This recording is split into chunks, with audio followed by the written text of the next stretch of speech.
দেখুন, আল্লাহ আমাকে আপনাকে শুধু আসার তৌফিক দেননি। আমি আপনি যদি এখানে আসার পূর্বে মারা যেতাম তো কেউ আসতে পারতাম গো? সম্ভব ছিল না, তাই না?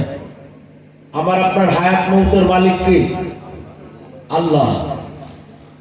সে আল্লাহ চাইলে আমাকে আপনাকে দুনিয়া থেকে উঠিয়ে নিতে পারতেন না? পারতেন না? অবশ্যই পারতেন। কিন্তু তা না করে এখনো পর্যন্ত হায়াত নামক, জীবন নামক যে নিয়ামত দিয়ে রেখেছেন, তাই আর একবার শুকরিয়া আদায় করে বলি আলহামদুলিল্লাহ। দেখুন, আল্লাহ শুধু জীবিতই রাখেননি। আমার আপনার মতো অনেক মানুষ হসপিটালের বেডে, নার্সিং হোমের বেডে, এই বেদবেড়িয়া গ্রামে দেখা যাবে খোঁজ করলে কোনো না কোনো বাড়ির বেডে বিছানায় শুয়ে শুয়ে কাতরাচ্ছে। মাইকের আওয়াজ শোনার পর আসার জন্য মন ছটপট ছটপট করছে, কিন্তু আল্লাহ রাব্বুল আলামিন তাদের আসার মতো ক্ষমতা রাখেননি। তো যে আল্লাহ ওই মানুষগুলাকে কাউকে হসপিটালের বেডে, কাউকে নার্সিং হোমের বেডে, কাউকে নিজের বাড়ির বেডে ফেলে রেখেছেন, ওই আল্লাহ চাইলে আমাকে আপনাকে বা আমাদেরকে কোনো হসপিটালে, কোনো নার্সিং হোমে বা নিজের বাড়ির বেডে ফেলে রাখতে পারতেন না? পারতেন না? অবশ্যই পারতেন। কিন্তু তা না করে সুস্থভাবে, সুন্দরভাবে এই পবিত্র মজলিস, বিশ্বনবীর কথার নির্যাস যেটা, এই জায়গাটা জান্নাতের বাগান। সুবহানাল্লাহ বলবেন না? যে জান্নাতের বাগানে যাওয়ার জন্য শর্ত হচ্ছে ইমানি হালাতে মৃত্যু এবং নেক আমল। মৃত্যুর পরে নেক আমল থাকলে তবে আমি আপনি জান্নাতের বাগানে যেতে পারবো। সেই জান্নাতের বাগানে আল্লাহ জীবিত অবস্থায় আসার তৌফিক দান করেছেন, তাই আর একবার শুকরিয়া আদায় করি বলি আলহামদুলিল্লাহ। দেখুন, শুধু তাই নয়, আমরা এমন একটা সময় অতিবাহিত করছি, এই সময়টাই যে যত বেশি পাপ করতে পারে তাকে আপডেট বা আধুনিক মনে করা হয়, ঠিক কিনা বলেন? আর যে যত বেশি পাপ থেকে বেঁচে চলার চেষ্টা করে, সততার সঙ্গে চলে, তাকে ব্যাকডেটেড বা সেকেলে বলা হয়, ঠিক কিনা বলেন? আজ দেখেন, একজন সাধারণ নাগরিক, আমাদের ইয়াংরা, তরুণরা একটু স্ট্যান্ডার্ড হবে বলে বিড়ি খাওয়া শুরু করে, কিছুদিন পর আরেকটু স্ট্যান্ডার্ড হবে বলে বিড়ি ছেড়ে দিয়ে সিগারেট টানা শুরু করে, কিছুদিন পর আরেকটু ভিআইপি হবে বলে চুল্লু টানা শুরু করে, কিছুদিন পর আরেকটু ভিআইপি হবে বলে শরাব পান করা শুরু করে, আফিম, হিরোইন, বিভিন্ন মারাত্মক রোগে জড়িয়ে যায়। বর্তমানে একটা ড্রাগস, বিষাক্ত নেশা আবিষ্কার হয়েছে, যার নাম হচ্ছে স্নেক ড্রাগস, বিষাক্ত সাপের ছোবল। আল্লাহ হেফাজত করুন। আপনি 5,000 টাকা দিবেন, সেই বিষাক্ত সাপের ছোবল দিবে, তো আপনি 5 ঘন্টা অজ্ঞান হয়ে থাকবেন। 10,000 টাকায় 10 ঘন্টা, 20,000 টাকায় 20 ঘন্টা, এটাই তাদের কাছে এনার্জি। এই মারাত্মক সময় আল্লাহ সমস্ত পাপ থেকে আমাকে আপনাকে বাঁচিয়ে এই পবিত্র জায়গায় আসার তৌফিক দান করেছেন, তাই আরেকবার শুকরিয়া আদায় করে বলে আলহামদুলিল্লাহ। আজ থেকে 20-30 বছর পূর্বে লক্ষ্য করে দেখেন, আমাদের মায়েরা, দাদি নানীরা কত মোটার চাইতে মোটা কাপড় পরতেন, পর্দার সঙ্গে থাকতেন। তিনারা কিন্তু এত লেখাপড়া জানতেন না, কিন্তু দেখেন আজ তাদেরই নাতি নাতনি, যারা অনেকেই মাধ্যমিক পাস, উচ্চ মাধ্যমিক pass, BA pass, MA pass, কেউ কেউ আবার পিএইচডি হোল্ডার, ওই সমস্ত মোটা কাপড়গুলাকে ছেড়ে দিয়ে, পর্দার কাপড়গুলাকে ছেড়ে দিয়ে, পাতলার চাইতে পাতলা, তার চাইতে আরো বেশি পাতলা, যে যত বেশি পারে পাতলা। আজ যে মহিলা যত নিজেকে উজাড় করে, আকর্ষণীয় করে, লোভনীয় করে, পরপুরুষের সামনে উপস্থাপন করে পরপুরুষের চোখের জেনা করাতে পারে, মানসিক জেনা করাতে পারে, শারীরিক ব্যভিচার করাতে পারে, সেই মহিলা বাজারে বেশি ভাইরাল, পপুলার, ঠিক কিনা? সেই কঠিন মুহূর্তে আল্লাহ আমাকে আপনাকে সমস্ত রকমের পাপ থেকে বাঁচিয়ে এই পবিত্র জান্নাতের বাগানে আসার তৌফিক দান করেছেন। তাই মন প্রাণ খুলে আল্লাহকে খুশি করার জন্য যত শক্তি আছে, শক্তি দিয়ে একবার আওয়াজ লাগাই, সকলে বলে আলহামদুলিল্লাহ। মাশাআল্লাহ, আপনারা ঘুমান নিতে জেগে আছেন। আর তারপরে পরে জানাই বিশ্বনবী মুহাম্মদুর রাসূলুল্লাহ সাল্লাল্লাহু আলাইহি ওয়াসাল্লামের প্রতি লাখো কোটি দুরূদ ও সালাম বর্ষিত হোক। সকলে বলে আল্লাহুম্মা আমিন। অনেকক্ষণ ওয়াজ শুনছেন, ছোট্ট একটা গল্প দিয়ে আমি আমার আলোচনা শুরু করি। শ্রদ্ধা আজকের সভাপতি, উপস্থিত ওলামায়ে কেরামগণ, মুরব্বী বাবাজিগণ, নওজোয়ান ভাইগণ, পর্দানাসীন মা ও বোন ও কচু কচু স্নেহের ছোট্ট ছোট্ট বাচ্চা বাচ্চিরা, সকলকে শ্রেণীমত সালাম, শ্রদ্ধা, স্নেহ, ভালোবাসা জানিয়ে পবিত্র কোরআন পাঠ থেকে একটি আয়াতের সামান্য কিছু অংশ বিশ্বনবী সাল্লাল্লাহু আলাইহি ওয়াসাল্লামের মুখ নিঃসৃত পবিত্র বাণী হাদিস শরীফ থেকে ছোট্ট একটা হাদিস উপস্থাপন করেছি। সেই সম্পর্কে খুবই গুরুত্বপূর্ণ আলোচনা করার চেষ্টা করব। আল্লাহ আলোচনা করা ও শোনার সাথে সাথে আমাদের সকলকে আমল করার তৌফিক দান করুক। সকলে বলে আল্লাহুম্মা আমিন। আমি যে কথা বলছিলাম, একটা গল্প দিয়ে আজকের আলোচনা শুরু করি। এক হাজী সাহেবের ছিল চার, বুঝতে পেরেছেন? বুঝতে পেরেছেন? চার মানে কি ছিল হাজী সাহেবের? আরে চারটা বউ ছিল, চারটা স্ত্রী। হাজী সাহেব একদিন মনে মনে ভাবছেন, চারটে বউ তো আমি করেছি, হজ করে এসেছি, মসজিদে গিয়ে লেকচারও দিয়ে মানুষকে বুঝায়, কিন্তু আমার বাড়িতে যে চারটে বউ আছে তারা নামাজ রোজা হজ জাকাত করে কেনা, এই ব্যাপারে তো কোনোদিন আমি ভাবিনি। রাত্রিবেলা হাজী সাহেবের তাহাজ্জুদের নামাজ পড়ে টেনশনে মাথা, প্রচন্ড যন্ত্রণা, কোন রকমে ফজরের নামাজটা আদায় করে এসছেন। আসার পরে বাড়িতে বড় স্ত্রীর কাছে গিয়ে বলছেন, আচ্ছা বিবি বলো তো 5 ওয়াক্তের ফরজ নামাজ করা কাজ? বলছে কেন, হাজী মানুষ জানেন না? মক্কা মদিনা ঘুরে এসেছেন, 17 রাকাত। বলে আচ্ছা ঠিক আছে। দ্বিতীয় স্ত্রীর কাছে গিয়ে জিজ্ঞাসা করছে, আচ্ছা বিবি বলো তো 5 ওয়াক্তের ফরজ নামাজ করা কাজ? বলে কেন, হাজী মানুষ জানেন না, 20 রাকাত। তৃতীয় স্ত্রীর কাছে গিয়ে জিজ্ঞাসা করছে, আচ্ছা বিবি বলো তো 5 ওয়াক্তের ফরজ নামাজ করা কাজ?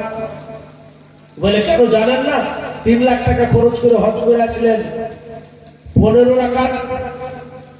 চতুর্থ স্ত্রীর কাছে গিয়ে জিজ্ঞাসা করছে, আচ্ছা বিবি বলো তো 5 ওয়াক্তের ফরজ নামাজ করা কাজ? বলে কেন জানেন না, 11 রাকাত। হাজী সাহেবের মাথা খারাপ।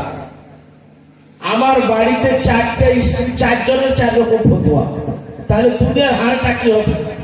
একজন বলছে 17 রাকাত, একজন বলছে 20 রাকাত, একজন বলছে 15 রাকাত, একজন বলছে 11 রাকাত। হাজী সাহেব হজ করতে গিয়ে পায়ে একটু লেগেছিল, তো একটা ওই যে লাঠি সঙ্গে করে নিয়ে এসেছিল, ওই লাঠিটা ঘরে ঝুলানো ছিল, কোনোদিন ব্যবহার হয়নি। তো হাজী সাহেব বলছে আজকে লাঠি আমার কাজে আসবে। ঘরে গিয়ে লাঠিটা হাতে নিচে নেওয়ার পরে প্রথম স্ত্রীর কাছে গিয়ে হাজির, বড় স্ত্রীর কাছে, আচ্ছা বিবি তুমি যে বলেছিলে 5 ওয়াক্তের ফরজ নামাজ 17 রাকাত, একবার গুনাও দেখি। বলে আল্লাহর বান্দা, হাজী মানুষ, হাতে লাঠি, লোকে কি বলবে? আরে ছি ছি। বলে লোকে যা বলবো বলবে, তুমি আগে নামাজ গুনাও। বলে গুনাও, তাহলে ফজরের 2 রাকাত, জোহরের 4 রাকাত, আসরের 4 রাকাত 10 রাকাত, মাগরিবের 3 রাকাত 13 রাকাত, আর এশার 4 রাকাত, 13 আর 4 কত? বলে 17 রাকাত। ঠিক আছে তো নাকি? বলে চলো তুমি তো পাস। দ্বিতীয় স্ত্রীর কাছে জিজ্ঞাসা করছে, আচ্ছা বিবি তুমি যে বলেছো 5 ওয়াক্তের ফরজ নামাজ 20 রাকাত, গুনাও দেখি।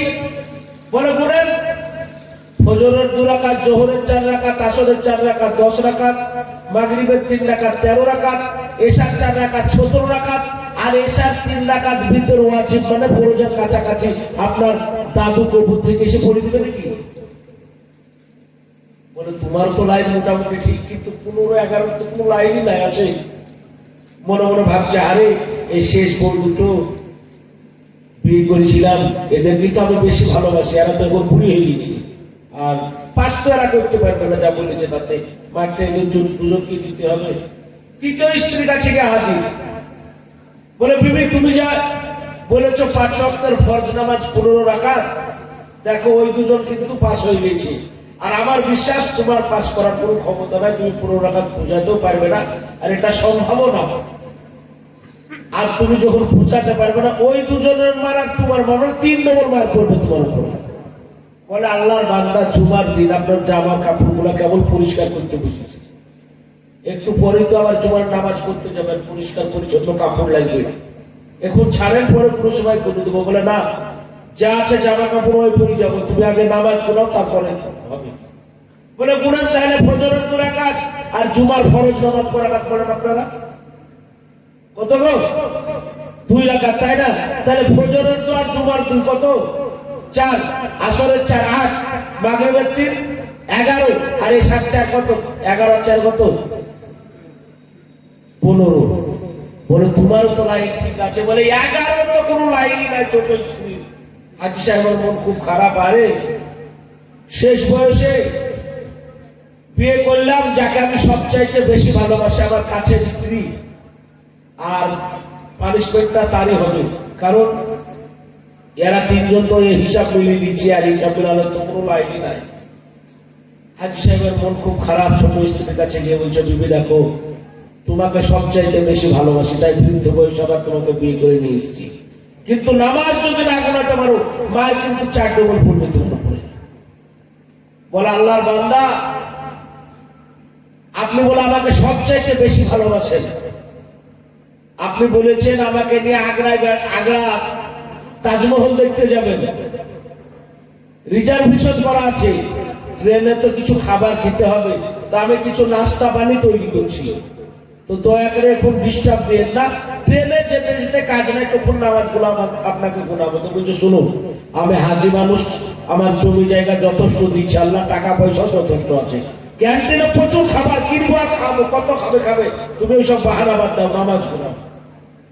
বলে তাহলে গুনেন ফজরের 2 রাকাত, আর ফজরের নামাজ পড়ে ট্রেনে চাপবো, আমরা আগ্রা যাব, তাহলে মুসাফির তো নাকি? কি গো, মুসাফির না? মুসাফিরের নামাজ আল্লাহ কনসেশন করে দেয়নি? 4 রাকাত নামাজ 2 রাকাত করা দেয়নি? মশলা জানেন না? তাহলে ফজরের 2 রাকাত, ফজরের নামাজ পড়ে ট্রেনে চাপবো, আগ্রা যাব, জোহরের 4 রাকাত কনসেশন হয়ে কত হবে? 2 রাকাত। তাহলে ফজরের 2 রাকাত, জোহরের 4 রাকাত, কত? ফজরের 2 রাকাত, জোহরের 2 রাকাত, 4 রাকাত, আসরের 2 রাকাত, 6 রাকাত, আর মাগরিবের 3 রাকাত, 9 রাকাত, আর এশার 2 রাকাত, কত? 11 রাকাত। ঠিক আছে। বলে তোমার লাইনে তো ঠিক।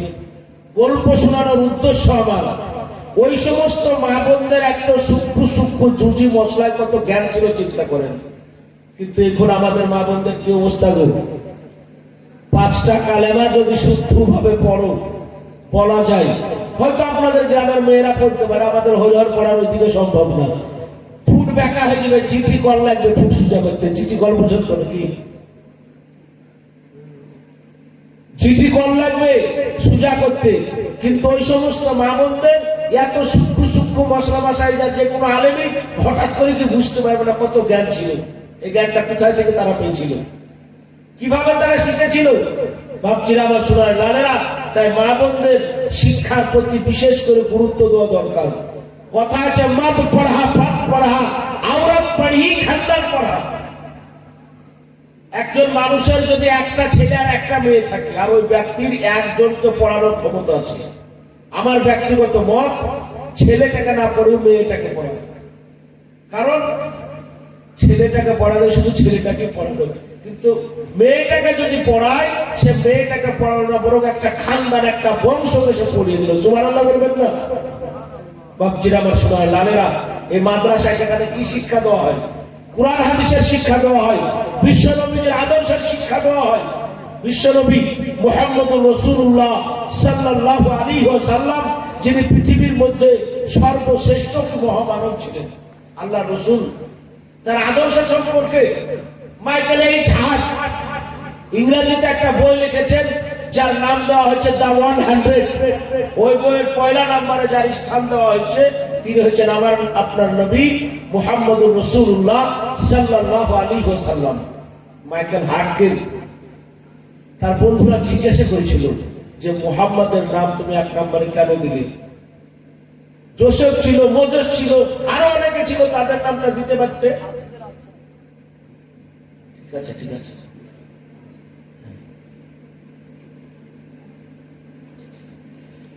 তো মাইকেল হার্ট, তাকে বলা হয়েছিল যে আপনি কেন তার নামটা 1 নম্বরে দিলেন? তো মাইকেল হার্ট বলেছিলেন যে আমি বিশ্বনবীর জন্মের আগে থেকে ইন্তেকাল পর্যন্ত রিসার্চ করে, গবেষণা করে দেখেছি, তার নামটা যদি আমার 1 নম্বরে না দিতাম আমার বইয়ে, পৃথিবীতে সবচাইতে বড় জুলুম করা হতো। সুবহানাল্লাহ বলবেন না?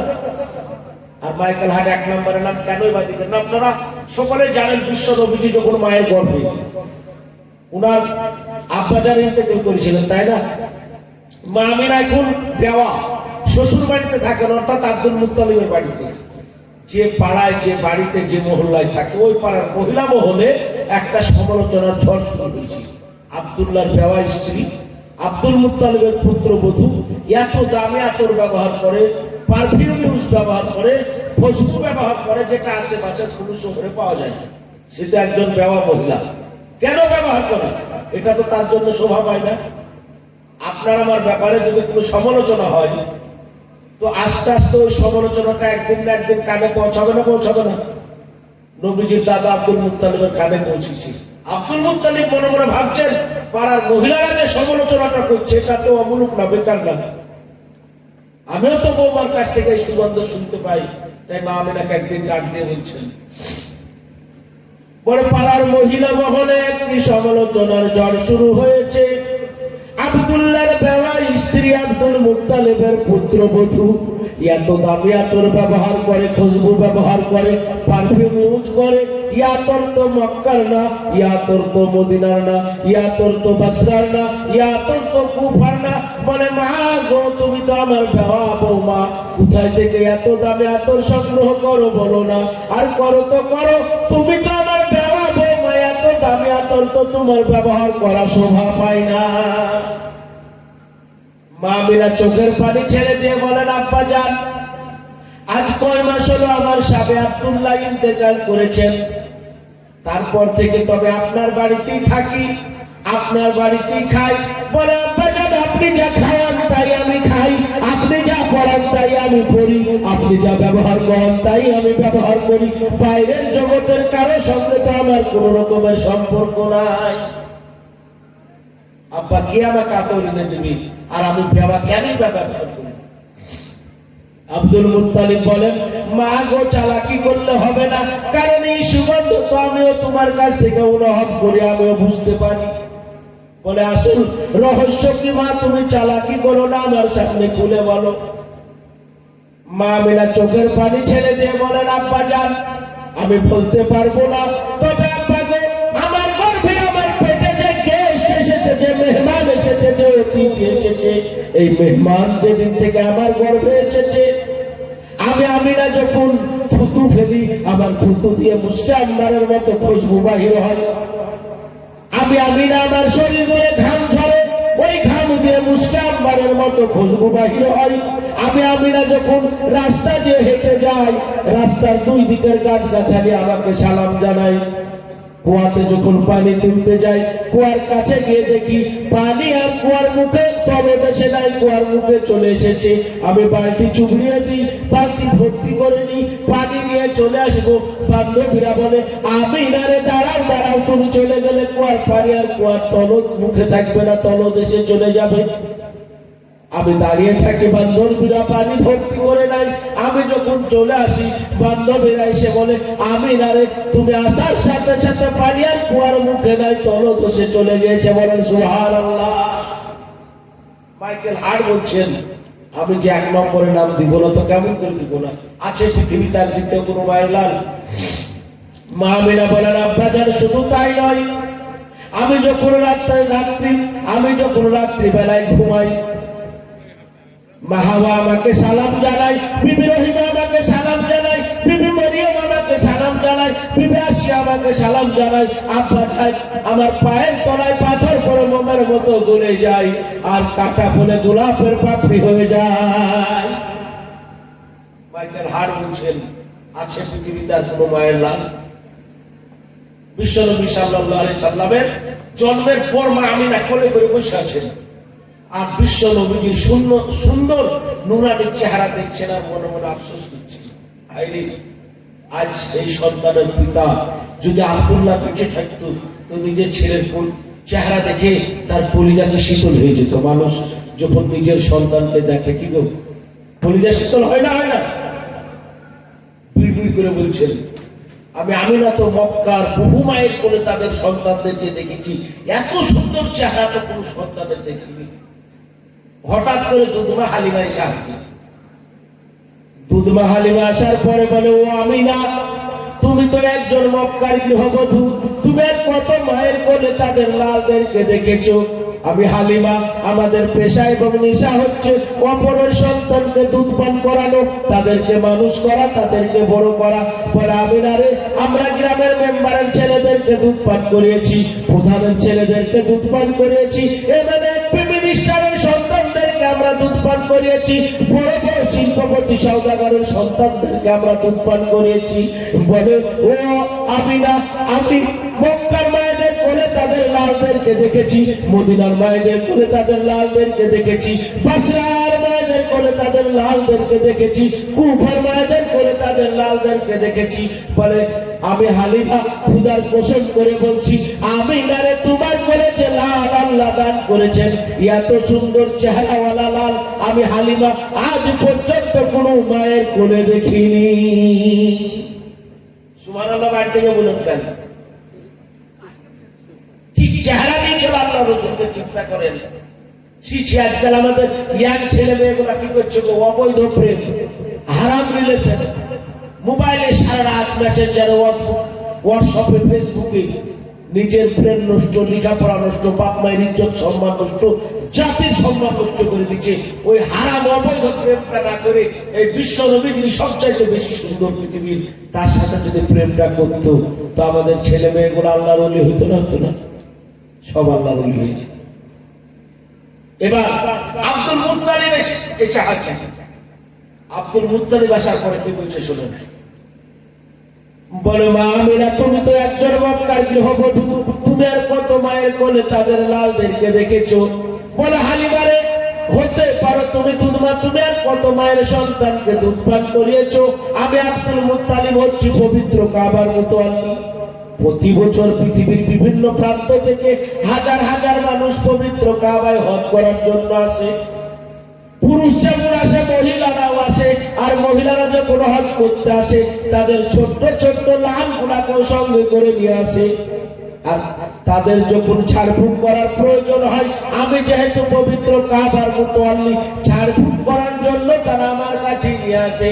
বলে, ও আমিনা, ও হালিমা, আমি আব্দুল মুত্তালিব পৃথিবীর বিভিন্ন প্রান্তের মায়েদের কোলে তাদের লাল গুলাকে দেখেছি। খোদার কসম করে বলছে, আমার নাতি মা আমিনার কোলে যে লাল আল্লাহ দান করেছেন, এত সুন্দর চেহারাওয়ালা লাল আমি আব্দুল মুত্তালিব কোন মায়ের কোলে দেখিনি। বিশ্বনবী কত সুন্দর ছিলেন। এবার হযরত জিবরাইল আমিন এসে হাজির। হযরত জিবরাইল আমিন আসার পরে বলে, ও আমিনা, তুমি তো একজন মক্কার গৃহবধূ, তুমি আর কত মায়ের কোলে তাদের লালদেরকে দেখেছো। বলে, হালিমারে, হতে পারো তুমি দুধমা, তুমি আর কত মায়ের সন্তানকে দুধমান করিয়েছো। বলে, আব্দুল মুত্তালিব, হতে পারো তুমি কাবার মুতাওয়াল্লি, তুমি আর পৃথিবীর কত মায়ের লালদেরকে দেখেছো। আমি জিবরাইল আমিন, আল্লাহ আমাকে 600 নূরের বাজু দিয়েছে, একবার সাহেব করলে পৃথিবীর এক প্রান্ত থেকে অন্য প্রান্ত পৌঁছাতে আমার মুহূর্ত সময় লাগে না। বলেন সুবহানাল্লাহ। হযরত জিবরাইল আমিনকে এত শক্তিধর করে আল্লাহ সৃষ্টি করেছে। কত শক্তি শুনবেন। হযরত ইব্রাহিম খলিলুল্লাহ যখন ইসমাইল জাবিহুল্লাহকে কুরবানি করার জন্য মিনার ময়দানে নিয়ে গেছেন, হাত পা চোখ মুখ সব বেঁধে দিচ্ছেন, রেডি। এবার বিসমিল্লাহ আল্লাহু আকবার বলা হয়ে গেছে, বিসমিল্লাহ আল্লাহু আকবার হয়ে গেছে, এবার ছুরি চালাবেন। আচ্ছা বলেন, বিসমিল্লাহ আল্লাহু আকবার বলার পর ছুরি চালাতে ক ঘন্টা দেরি হয়? মুহূর্তের মধ্যে হয়ে যায়, তাই না? মিনিটও থাকে না। ঠিক সেই সময় হযরত জিবরাইল আমিন বলছেন, আমি 7 তবক আসমানের উপরে সিদরাতুল মুনতাহা একটা কুলের গাছ আছে, তফসিরে লিখেছে ওই কুল গাছটা পাতাগুলা হচ্ছে হাতির কানের মতো, আর ফলগুলা হচ্ছে মটকার মতো। মটকা বুঝেন তো নাকি? হাড়া বুঝেন? আগেকার ছেলে আমরা বুঝবো, কিন্তু এখনকার ছেলেরা বুঝবে না। মাটির গুঁড়ো গুঁড়ো হইতো না, ওই রকম মটকার মতো। আর দুনিয়ার এখনকার এই পরিমাপে মাপলে এক একটা কুলের ওজন 18 গুণ করে। সুবহানাল্লাহ বলবেন না? ওই সিদরাতুল মুনতাহা, ওখানে আমি জিবরাইল আমিন বসে আছি, এদিকে ইব্রাহিম খলিলুল্লাহ বিসমিল্লাহ আল্লাহু আকবার বলা হয়ে গেছে। আল্লাহ রাব্বুল আলামিন বলছেন, জিবরাইল আমি আমার নবীকে স্বপ্নে পেঁচানো দেখেছি। আর আমি আল্লাহ চাই তার স্বপ্নটা পূর্ণ হোক, কিন্তু আমি এটাও চাই আমার ইসমাইলের কুরবানি তো দূরের কথা, একটা লোক পর্যন্ত যাতে না কাটে। তুমি এক কাজ করো, তার বিসমিল্লাহ আল্লাহু আকবার বলা হয়ে গেছে, ছুরিকে গলায় পৌঁছানোর আগে তুমি এখান থেকে দ্রুত বেগে জান্নাতে যাও, আর জান্নাত থেকে একটা দুম্বা আর একটা লোহার টুকরা নিয়ে ওই ছুরি ইসমাইলের গলায় পৌঁছানোর আগে কে গলায় তুমি ওই লোহার টুকরাটা ধরো, যাতে করে ইব্রাহিম খলিলুল্লাহ ছুরি দিয়ে লোহার উপরে পড়ে, সে শক্তি ভর প্যাচ চালায়, অথচ ইসমাইলের কুরবানি যাতে না হয়, তার স্বপ্ন যাতে কি পূর্ণ হয়ে যায়। হযরত ইব্রাহিম খলিলুল্লাহ মনে মনে ভাবছেন, হায়রে কোথায় মিনার ময়দান, কোথায় সিদরাতুল মুনতাহা, আর কোথায় জান্নাত। সেদিন আমি জিবরাইল আমিন আমার 600 বাজুকে এত জোরে টান দিয়েছিলাম যে প্রত্যেকটা লোমকূপ দিয়ে ঘাম বেড়ে গিয়েছিল। বলেন সুবহানাল্লাহ। জান্নাতে গিয়ে জান্নাত থেকে লোহার টুকরা এবং দুম্বা সঙ্গে করে মিনার ময়দানে পৌঁছে গেলাম। ইসমাইলের গলায় গিয়ে আমি লোহার টুকরাটা পেতে দিলাম। হযরত ইব্রাহিম খলিলুল্লাহর ছুরি তখনও গলায় গিয়ে পৌঁছায়নি। সুবহানাল্লাহ বলবেন না? কত শক্তিধর ছিলেন তাহলে জিবরাইল আমিন। সেই জিবরাইল আমিন কি বলছেন শুনুন। বলে, ও আমিনা, তুমি তো একজন মক্কার গৃহবধূ, তুমি কত মায়ের কোলে তাদের লালদেরকে দেখেছো। বলে, আব্দুল মুত্তালিব হতে পারে তুমি কাবার মুতাল্লি, তুমি আর কত মায়ের সন্তানদেরকে তাদের কোলে দেখেছো।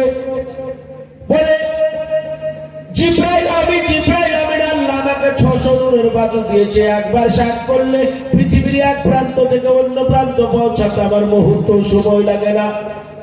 আমি হযরত আদমকে জান্নাতের মধ্যে দেখেছি, হযরত নূহ আলাইহিস সালামকে কিস্তির উপরে দেখেছি, হযরত ইব্রাহিম খলিলুল্লাহকে নমরুদের আগুনে পোড়ানোর সময় দেখেছি, হযরত ইসমাইল জাবিহুল্লাহকে মিনার ময়দানে দেখেছি, হযরত ইউনূস আলাইহিস সালামকে মাছের পেটের মধ্যে দেখেছি, হযরত মুসা কালিমুল্লাহকে তুর পাহাড়ে আল্লাহর সঙ্গে কথা বলতে দেখেছি, হযরত ঈসা রুহুল্লাহকে 3 দিন বয়সে মাহের হয়ে আমি সাক্ষ্য দিতে দেখেছি। বলে, ও আমিনা, ও হালিমা, ও আব্দুল মুত্তালিব, আমি জিবরাইল আমিন খোদার কসম করে বলছি, আমিনার কোলে যে লাল আল্লাহ দান করেছেন, এত সুন্দর চেহারাওয়ালা লাল আমি জিবরাইল আমিন আজ পর্যন্ত পৃথিবীতে কোনো মায়ের কোলে দেখিনি। বিশ্বনবী কত সুন্দর ছিলেন। এবার আল্লাহ রাব্বুল আলামিন কি বলেন শুনেন।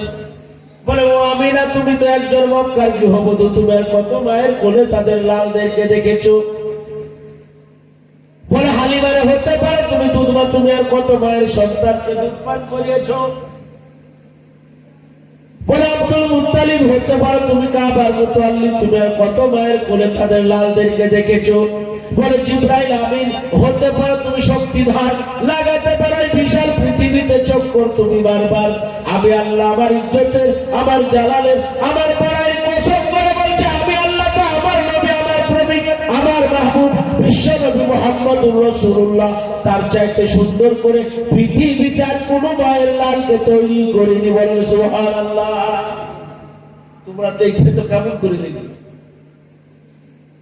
আমার নবীর চাইতে সুন্দর করে তো আমি আর কিছুই তৈরি করিনি। বিশ্বনবী কত সুন্দর ছিলেন। নবীজির চেহারার বর্ণনা দিতে গিয়ে নবীজির একজন সাহাবী বর্ণনা করেন, আমি একদিন আকাশের 14 তারিখের পূর্ণিমার চন্দ্রের দিকে দেখছিলাম, পরক্ষণে আমি আমার নবীজির পবিত্র চেহারার দিকে দেখছিলাম। 14 তারিখের পূর্ণিমার চন্দ্র বেশি লাইট না আমার নবীজির পবিত্র চেহারায় বেশি লাইট, 14 তারিখের পূর্ণিমার চন্দ্রে বেশি পাওয়ার না আমার নবীজির পবিত্র চেহারায় বেশি পাওয়ার, 14 তারিখের পূর্ণিমার চন্দ্র বেশি উজ্জ্বল না আমার নবীজির পবিত্র চেহারা বেশি উজ্জ্বল। বারবার আমি 14 তারিখের পূর্ণিমার চন্দ্রের দিকে দেখি, পরক্ষণে আমি আমার নবীজির পবিত্র চেহারার দিকে দেখি। শেষ পর্যন্ত আমি যতটুকু ইনসাফ করে বিবেক করে পেলাম, 14 তারিখের পূর্ণিমার চন্দ্রের চাইতে আমার নবীজির চেহারা কয়েক গুণে বেশি সুন্দর ছিল। বলেন সুবহানাল্লাহ। বিশ্বনবী আমার কত সুন্দর ছিলেন। নবীজির চেহারার বর্ণনা দিতে গিয়ে হযরত আয়েশা সিদ্দিকা রাদিয়াল্লাহু তাআলা আরবিতে একটি শের বর্ণনা করেছেন, একটি কবিতা বর্ণনা করেছেন, যার ভাবার তো সারমর্ম হচ্ছে যে এরকম জুলাইখার শাহীরা, জুলাইখার বান্ধবীরা হযরত ইউসুফ আলাইহিস সালামের চেহারা দেখে হাতের ফল কাটতে গিয়ে আপন আপন আঙ্গুলগুলোকে কেটে ফেলেছিল।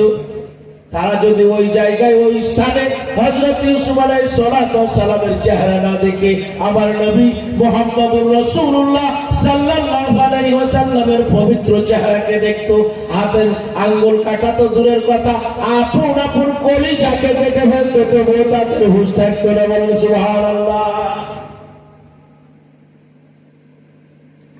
আমার সেই বিশ্বনবী মুহাম্মদুর রাসূলুল্লাহ সাল্লাল্লাহু আলাইহি ওয়াসাল্লামের আদর্শ শিক্ষা দেওয়ার প্রতিষ্ঠান হচ্ছে এই মাদ্রাসা।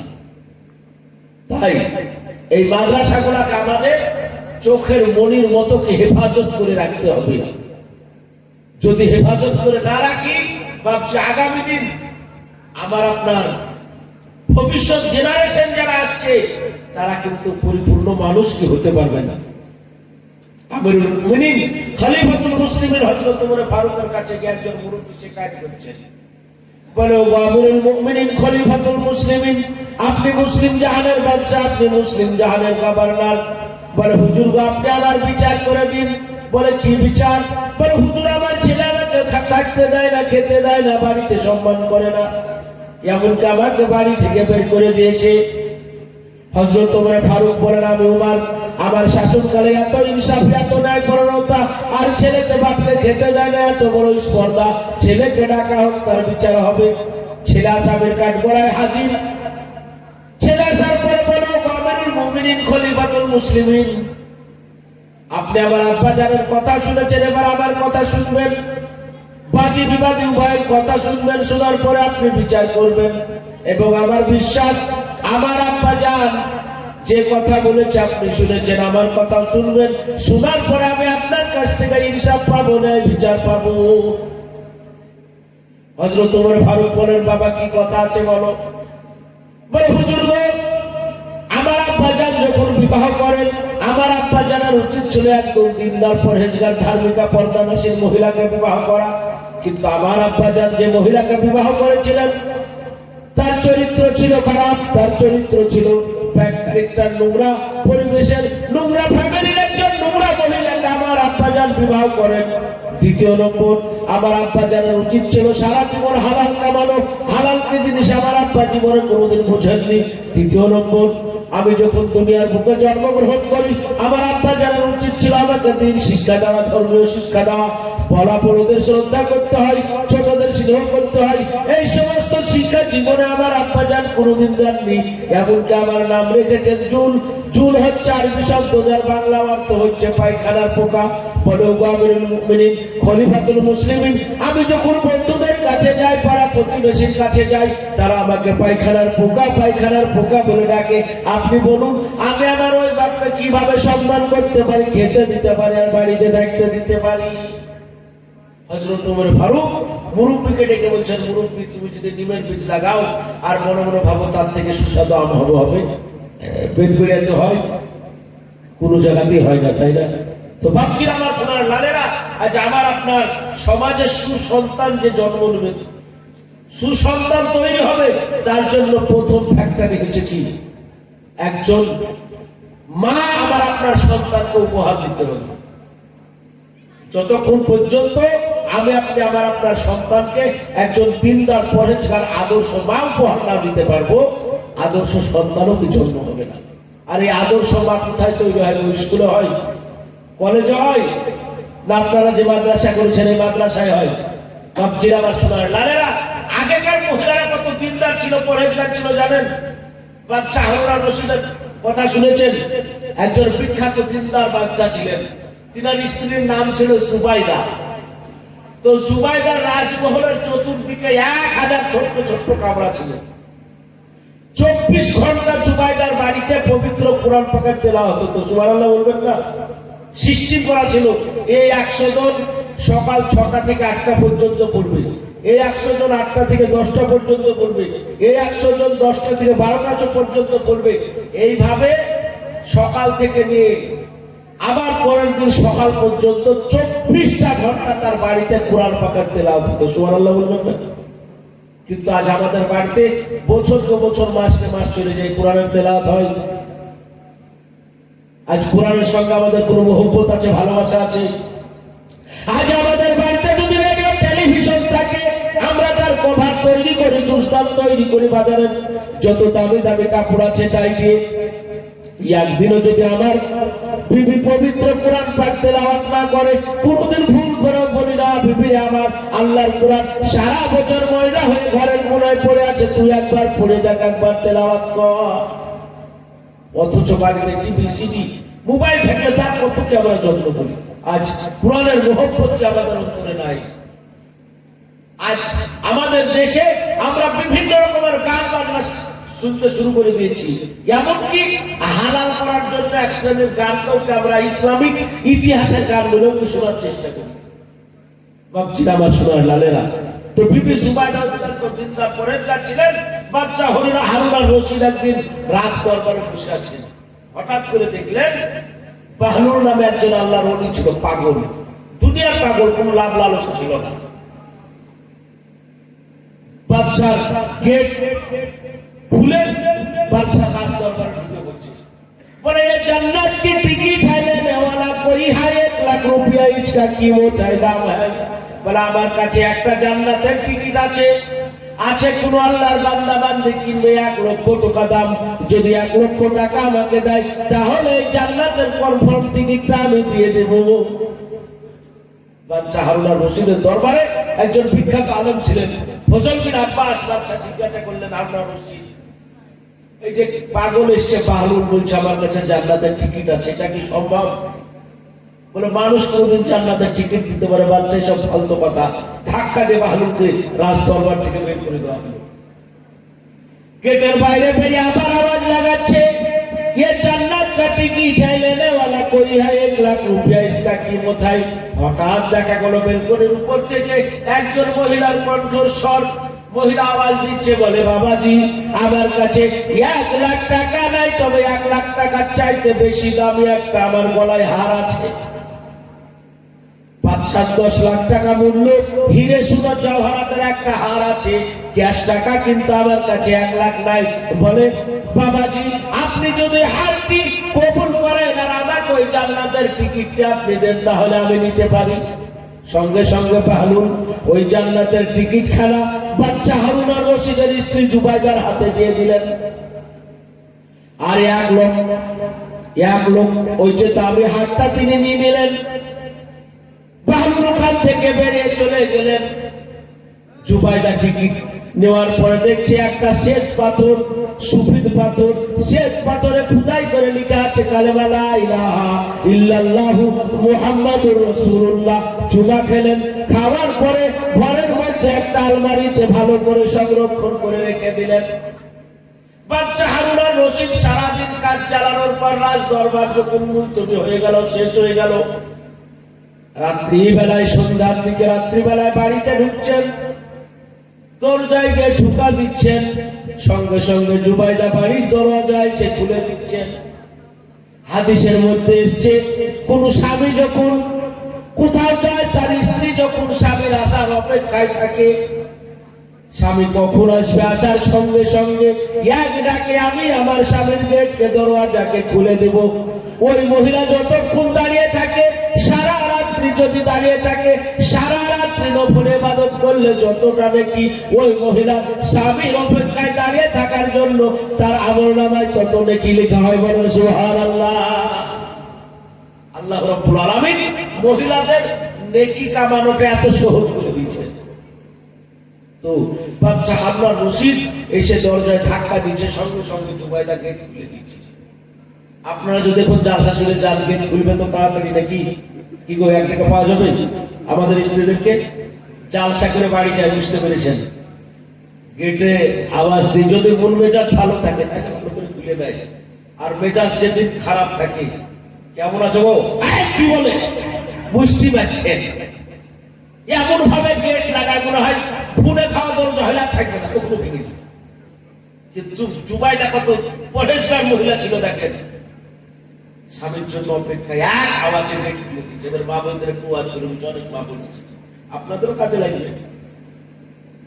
গেট খোলার সঙ্গে সঙ্গে জুবাইদার চেহারার দিকে তাকিয়ে বলছে, জুবাইদা সত্যি তুমি বড় সুন্দরী।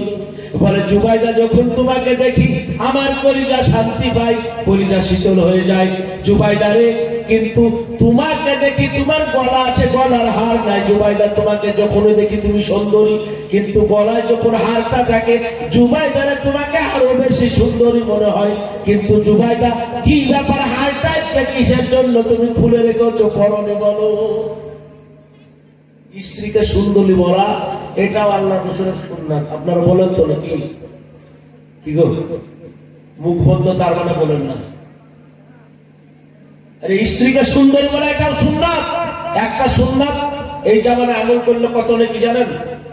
বিশ্ব নবীজি বলেন, মান তামাসসাকা সুন্নতি ইনদা ফাসাদি উম্মতি ফালাহু আজরু মিআতু শাহীদ।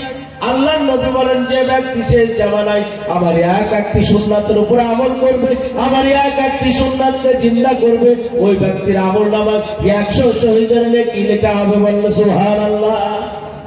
তাহলে স্ত্রীকে একবার সুন্দরী বলবেন, স্ত্রী খুশি হয়ে যাবে, সাথে সাথে আল্লাহ আপনার আমলনামায় 100 শহীদের কি নেকি লিখে দিবেন। কিন্তু আমরা স্ত্রীদেরকে সুন্দরী বলিনি। আমরা সুন্দরী বলার জায়গা আছে কোথায় জানেন? শালিকাকে, শালিকে ইস নাসরিন জালসার দিন যখন সেজেছিলেন ওটা লাগছিল না। ভাবিকে বলি, ভাবি গো তুমি যখন বেনারসি করে যাচ্ছিলে ঈদের দিন, মনে হচ্ছিল একটা সেলফি নি। কি ঠিক বলছি তো নাকি?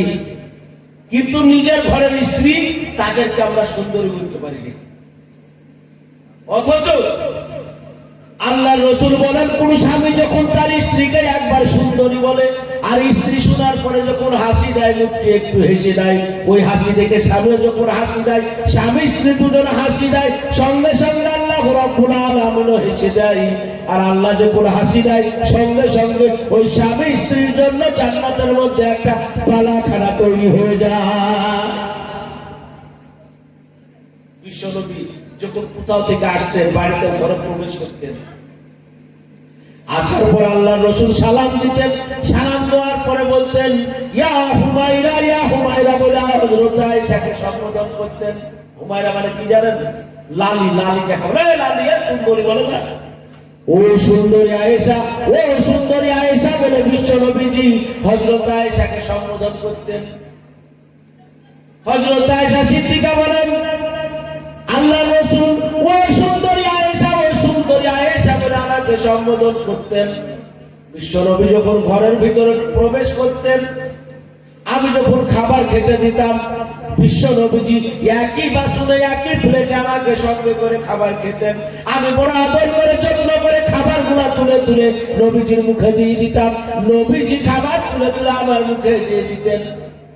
শক্ত শক্ত মাংসের পিস, গোশতের টুকরা আমি আয়েশা যখন চিবাতে পারতাম না, নবীজি বলতেন, আয়েশা রে, নারীরা দুর্বল, মহিলারা দুর্বল, এত শক্ত গোশতের পিস আয়েশা তুমি চিবাতে পারবে না, দাও দাও তোমার মুখের ভিতরকার মাংস আয়েশা তুমি আমাকে বের করে দাও।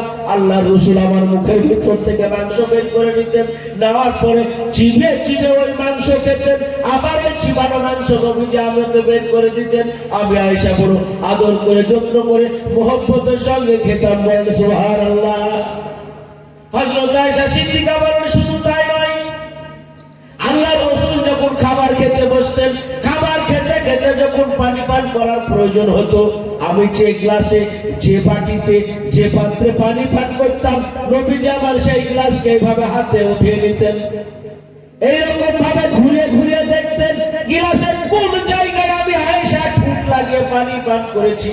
ঘুরে ঘুরে দেখার পরে যে জায়গায় আমার ঠোঁটের নিশান পেতেন, আমার ঠোঁটের চিহ্ন পেতেন, ওই নিশানের উপরে, ওই চিহ্নদের উপরে নবীজি তিনার পবিত্র ঠোঁটকে লাগাতেন। লাগানোর পরে বড় তৃপ্তি সহকারে নবীজি আমার পানি পান করতে। কি শিক্ষা দিয়ে গেছি বল? নাউজুবিল্লাহ। আজকাল অবৈধ রিলেশন, হারাম রিলেশন, গার্লফ্রেন্ড বয়ফ্রেন্ড, নাউজুবিল্লাহ। ইসলামিক সংস্কৃতি তো না, ভারতীয় সংস্কৃতিও কিনা।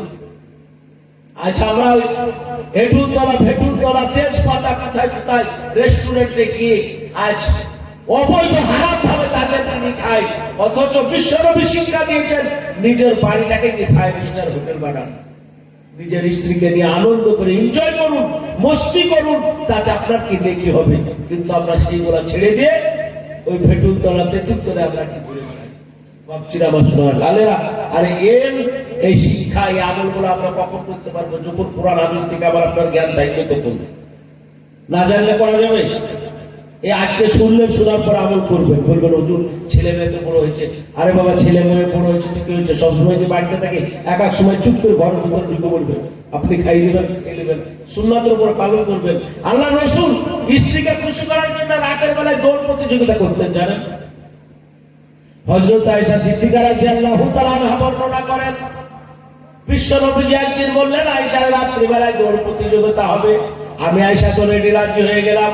দুজনে দৌড় শুরু করলাম। দৌড়তে দৌড়তে আমি আয়েশা ফার্স্ট হয়ে গেলাম, নবীজি পিছিয়ে গেলেন।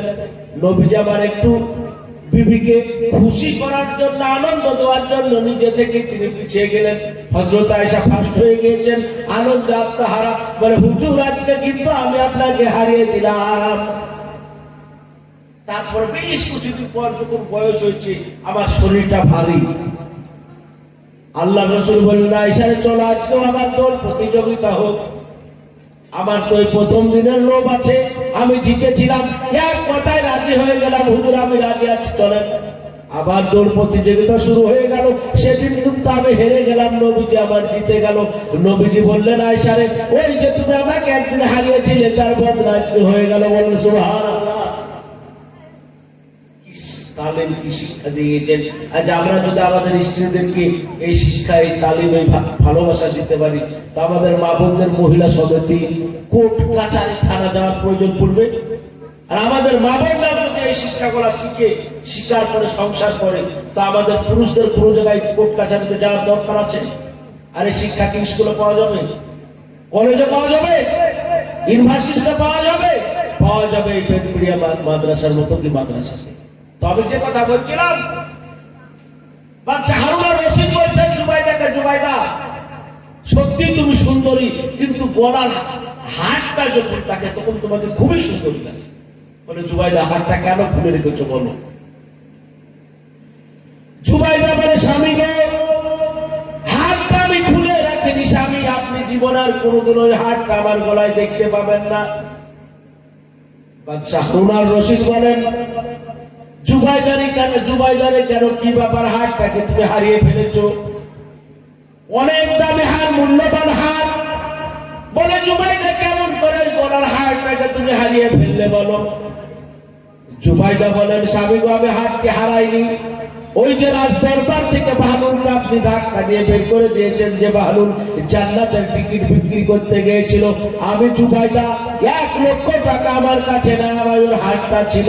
ওই হারটা বাহলুল পাগলকে দিয়ে তার কাছ থেকে আমি জান্নাতের টিকিট ক্রয় করেছি।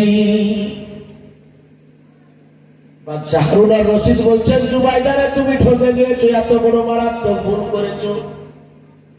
বিবি জুবাইদা, জান্নাতের টিকিট কি কেউ দুনিয়ায় বিক্রি করতে পারে? তো মাতলামি পাগলামি ছাড়া আর কিছু না।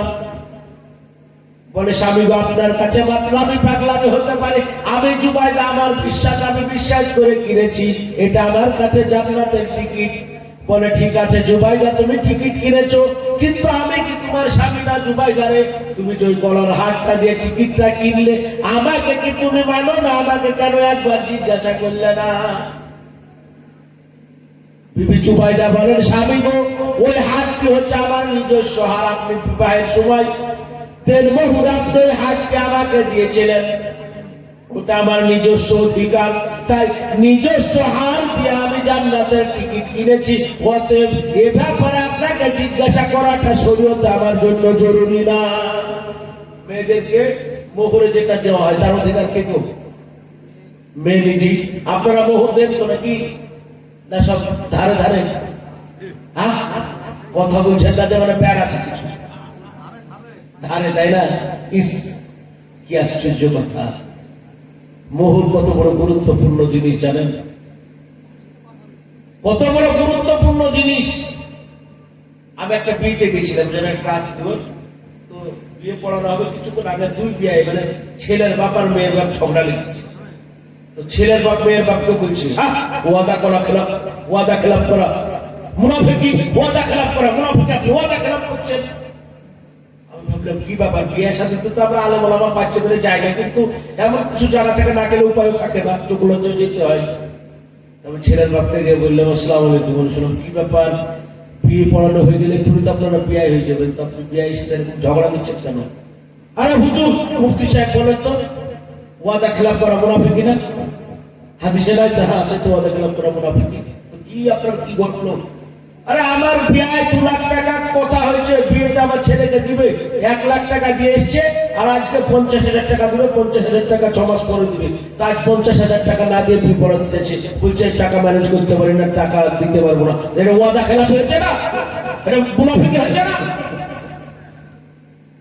আমি বললাম আচ্ছা, ওয়াদা খেলাফ করে মুনাফিকি করছে, আপনি যে ফোন লিখছেন একটা যে গলগুলো হারাম একদম না যায় হারাম কাজ হচ্ছে, চলে এত অসুবিধা নেই, এখন চলে। জি বলছে চলে, এত অসুবিধা নাই, এখন সমাজে কি চলে গেছে, চলে। যে মোহর মিটি দেওয়া দরকার সেটা দিনে আমরা উল্টো মোহর আদায় করি, তাই না? অথচ মোহর কত বড় গুরুত্বপূর্ণ জিনিস জানেন? আল্লাহ রাসূল যখন তিনার মেয়ে ফাতেমার বিবাহ দিচ্ছেন, হযরত আবু বকর সিদ্দিক রাদিয়াল্লাহু তাআলা আল্লাহ রাসূলের দরবারে ফাতেমার সঙ্গে বিবাহের জন্য প্রস্তাব পাঠিয়েছেন। আল্লাহ রাসূল কবুল করেননি। হযরত ওমর ফারুক প্রস্তাব পাঠিয়েছেন, আল্লাহ রাসূল কবুল করেননি। হযরত আলী একদিন বসে আছেন, হযরত আবু বকর আসার পর আলীকে বলেন, আলী রে, আরবের বড় বড় শেখের ছেলেরা, ধনীর ছেলেরা, মালদারের ছেলেরা আমার নবীর মেয়ে ফাতেমাকে বিবাহের জন্য প্রস্তাব দিয়েছে, কিন্তু নবীজি আমার এখনো পর্যন্ত কারো প্রস্তাব কবুল করেননি। আমার মনে হয় আলী, তুমি যদি ফাতেমার সঙ্গে বিবাহের প্রস্তাব দাও, তোমার প্রস্তাবটা নবীজি আমার কবুল করতে পারে। হযরত আলী বলেন, কি বলেন ভাই মুরব্বি আবু বকর, আমি আলী গরিব মানুষ, আমার টাকা নাই, পয়সা নাই, ধন দৌলত নাই, আর নবীর মেয়ে ফাতেমা খাতুনে জান্নাত, জান্নাতের মহিলাদের নেত্রী, আর তার সঙ্গে আমি বিবাহের প্রস্তাব কেমন করে দিই? হযরত আবু বকর বলেন, আলী রে, আরবের বড় বড় শেখের ছেলেরা, ধনীর ছেলেরা আমার নবীর মেয়ে ফাতেমার সঙ্গে বিবাহের প্রস্তাব দিয়েছে, কিন্তু নবীজি আমার এখনো পর্যন্ত কারো প্রস্তাব কবুল করেননি। আমার মনে হয় নবীজি তোমার প্রস্তাবের দিকে চেয়ে আছেন। বলে, আলী রে, প্রস্তাব দিতে তো কোন রকমের অসুবিধা নাই, কবুল করা না করা তার ব্যাপার, তুমি একবার যাও না, সুযোগ নাও, চেষ্টা করো। একটা গরিবের ছেলে বড় লোকের মেয়েকে প্রস্তাব দিতে পারে, কি গো? বিয়ে দেওয়া না দেওয়া তার ব্যাপার, কিন্তু প্রস্তাব দিতে পারে, কাছে হাত থাকলে ঢেল পড়বে নাকি? তো হযরত আলী রাদিয়াল্লাহু তাআলা মনে মনে ভাবছেন, মুরব্বি আবু বকর যখন বলছেন একবার দেখাই যাক, কারণ মুরব্বিদের কথা মানতে হয়, মুরব্বিদের কথা শুনতে হয়, আর মুরব্বিদের কথা শুনলে পরে সেই কথাতে রহমত বরকত বর্ষণ হয়। আর এখনকার যুগে মুরব্বিরা কিছু বললে কি বলাই, তুমি আদিমকালের যুগের লোক, কি বুঝো সব, যাও। উনি ভাবছেন মুরব্বি যখন বলছেন একবার দেখাই যাক।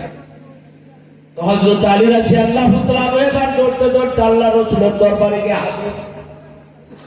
আল্লাহ রাসূলের দরবারে দৌড়তে দৌড়তে যাওয়ার পরে বলে, হুজুর একটা কথা আছে। বলে, কি কথা? আলী, কি কথা আছে বলো। হযরত আলী দৌড়তে দৌড়তে গেলেন, যাওয়ার পর আর লজ্জায় বলতে পারছেন না যে হুজুর, আমি আপনার মেয়ে ফাতেমাকে বিবাহ করার জন্য প্রস্তাব নিয়ে এসেছি। যার মেয়েকে বিবাহ করবেন তাকে ডাইরেক্ট বল, আপনার মেয়েকে আমি বিয়ে করতে চাই। এটা লজ্জার ব্যাপার না, মান সম্মানের ব্যাপার না? যার হায়া লজ্জা নেই সে আলাদা কথা। আর একটা প্রবাদ আছে, ইজা ফাতাকাল হায়া ফাফাল মাসিতা, হায়া লজ্জা সে চোখে যাকে তাই করো। কিন্তু একজন ভদ্র ঘরের ছেলে, সম্ভ্রান্ত পরিবারের ছেলে, তার জন্য এটা বলা কি লজ্জার ব্যাপার। ধরতে ধরতে গেলেন, কিন্তু লজ্জায় প্রকাশ করতে পারছেন না। শেষ পর্যন্ত কথাটি আবার আল্লাহ রাব্বুল আলামিন হযরত জিবরাইল আমিন মারফুত আমার নবীকে জানিয়ে দিয়েছেন। কথাটি আমার নবীজির মুখ থেকে প্রকাশ হয়ে গেল। আল্লাহ রাসূল বলেন, আলী রে, কি জানো বলার জন্য তুমি দৌড়তে দৌড়তে আসলে, আসার পরে বলছো হুজুর কিছু না, আমার মনে হয় তুমি আমার মেয়ে ফাতেমাকে বিবাহ করার জন্য প্রস্তাব নিয়ে এসেছো। বলে, হুজুর হ্যাঁ। হযরত আলী রাদিয়াল্লাহু তাআলা খাট করে বুঝাচ্ছেন, বলে হুজুর হ্যাঁ আমি ফাতেমাকে বিবাহ করার জন্য প্রস্তাব দিয়েছি, কিন্তু লজ্জা আপনার সামনে কি প্রকাশ করতে পারছি না। আল্লাহ রাসূল বলেন, আলী রে তোমার তো আমার মেয়ে ফাতেমাকে চয়েস, ফাতেমাকে পছন্দ, কিন্তু আমার মেয়ে ফাতেমা তোমাকে পছন্দ কিনা চয়েস কিনা সেটাও তো আমার জানার দরকার আছে। এর দ্বারাই বোঝা যায় আপনি যেমন লাল টুকটুক গালটি পছন্দ করবেন, তলোয়ারের মতো নাক পছন্দ করবেন, গোলাপের পাপড়ির মতো ঠোঁট পছন্দ করবেন, পটল চিরা চোখ পছন্দ করবেন, কালো কসকসে কয়লার মতো চুল পছন্দ করবেন, তলোয়ারের মতো নাক পছন্দ করবেন, মতির মতো দাঁত পছন্দ করবেন। নারীদের আপনাকে চয়েস করার অধিকার আছে। আপনি যেমন স্ত্রীকে চয়েস করার অধিকার রাখেন, মহিলা রোজই তার স্বামীকে চয়েস করার অধিকার শরীয়ত দিয়েছে। বলে আলী তোমার তো ফাতেমাকে পছন্দ ঠিক আছে, কিন্তু ফাতেমার তোমাকে পছন্দ কিনা আমি আগে জানবো, যাচাই করব, তারপরে ফাতেমা যদি রাজি থাকে তাহলে আগে কি আচ্ছা বেনামি মা বোনরা আছে তো টাকা টাকা পাঠাচ্ছে না, শেষ করে দিলে টাকা টাকা না পাঠালে আছে তা বুঝবো কি করে গো? এত সুন্দর ওয়াজ শোনাচ্ছি, টাকা পাঠাবে। এই বেনামাতে কোন মা কোথায় গেছিল, আর ছিল কিনা ছিল তাহা জানে বোঝা গেল। আহারে সোনার বান্দি পর্দাতে থাকিয়া আর 500 টাকা দিল মাদ্রাসা লাগিয়া। এই ওগো আল্লাহ দয়াময় দয়া যে করিয়া আর তাহারি দানা নাও কবুল করিয়া। এই আমিন ও আমিন খোদা সুম্মা আমিন, এই মোদের দোয়া কবুল করো রব্বুল আলামিন। বাবা আপনারা পাঠিয়ে দিবেন, নাম লিখে পাঠিয়ে দিবেন, খাস করে আপনাদের জন্য দোয়া হবে। আর কিছু গুরুত্বপূর্ণ কথা ইনশাআল্লাহ আমি শোনাবো, মনোযোগ দিয়ে শুনবেন। আল্লাহ রাসূল বললেন, আলী ফাতেমা তোমাকে পছন্দ কিনা সেটা আমার কি যাচাই করার দরকার আছে। বিশ্বনবীর সুন্দর একটা নিয়ম ছিল, হযরত আলী বাড়ির বাইরে বৈঠকখানায় বসে রইলেন, আল্লাহ রাসূল এবার বাড়ির ভিতরে চলে গেলেন। বিশ্বনবীর সুন্দর একটা নিয়ম ছিল, মেয়ে বসে থাকতো, মেয়ের সম্মুখে ছেলে ছেলের পরিচয় পেশ করতেন। মেয়ে যদি চুপ থাকতো তাহলে বিশ্বনবী জানতেন মেয়ে আমার রাজি আছে, কারণ আসুকুতু নিসফুর রিজাল, চুপ থাকা মানে কি অর্ধেক রাজি। আল্লাহ রাসূল দেখতে দেখতে বাড়ির ভিতরে চলে গেলেন, মা ফাতেমাকে লক্ষ্য করে বলেন, ও মা ফাতেমা তোমাকে যেমন একটি ছেলে বিবাহের প্রস্তাব দিয়েছে বাগো, যে ছেলেটি হচ্ছে বাচ্চাদের মধ্যে আমার হাতে সর্বপ্রথম মুসলমান। বলে ও মা ফাতেমা তোমাকে যেমন একটি ছেলে বিবাহের প্রস্তাব দিয়েছে বাগো, যে ছেলেটি হচ্ছে আমার সাহাবাদের মধ্যে সবচাইতে বড় শিক্ষিত বড় আলেম। বলে ও মা ফাতেমা তোমাকে যেমন একটি ছেলে বিবাহের প্রস্তাব দিয়েছে বাগো, যে ছেলেটি হচ্ছে আমার সাহাবাদের মধ্যে সবচাইতে বীর যোদ্ধা শেখ আলী। হযরতে ফাতেমা বুদ্ধিমতী ছিলেন, জ্ঞানী ছিলেন, গুণী ছিলেন। ফাতেমার আর বুঝতে বাকি রইল না যে আমার আব্বা জান আমার জন্য আলী কি চয়েস করেছেন, কারণ আলীর নাম বলার আগে আলীর এত গুণগান, আলীর এত প্রশংসা, তার মানে ফাতেমার আলীকে চয়েস। আব্বার যখন পছন্দ, এত প্রশংসা, আমার আবার আপত্তি কি আছে? আল্লাহ রাসূল বুঝতে পারলেন, আল্লাহ রাসূল বুঝতে পারলেন যে ফাতেমা আমার আলীকে বিবাহ করার জন্য রাজি। নবীজি এবার মুচকি হাসতে হাসতে বাইরে বেরিয়ে আসছেন। হযরত আলীকে লক্ষ্য করে বলেন, আলী রে তোমার কপাল বড় ভালো, আমার মেয়ে ফাতেমা বিবাহের জন্য রাজি হয়ে গেছে। বলেন সুবহানাল্লাহ।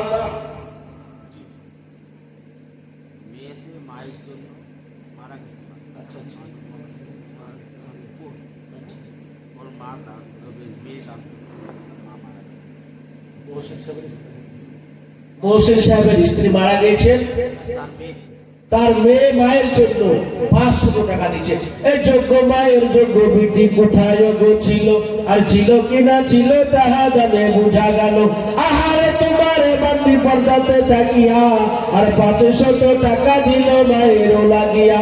ওগো আল্লাহ দয়াময় দয়া যে করিয়া আর তাহারি দানে লাও কবুল করিয়া। ভাইরা বোনেরা আমার, 500 টাকা 100 টাকা 200 টাকা করে যার কাছে যা আছে এবার আঁচল খুলে পাঠিয়ে দিবেন ইনশাআল্লাহ। মাশাআল্লাহ, নারে তাকবীর, আওয়াজ লাগান, নারে তাকবীর।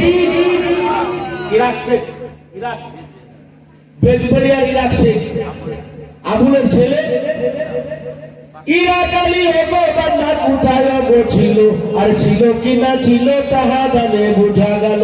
আহারে সোনার বান্দা এখানে আসিয়া আর 500 টাকা দিল মাদ্রাসা লাগিয়া।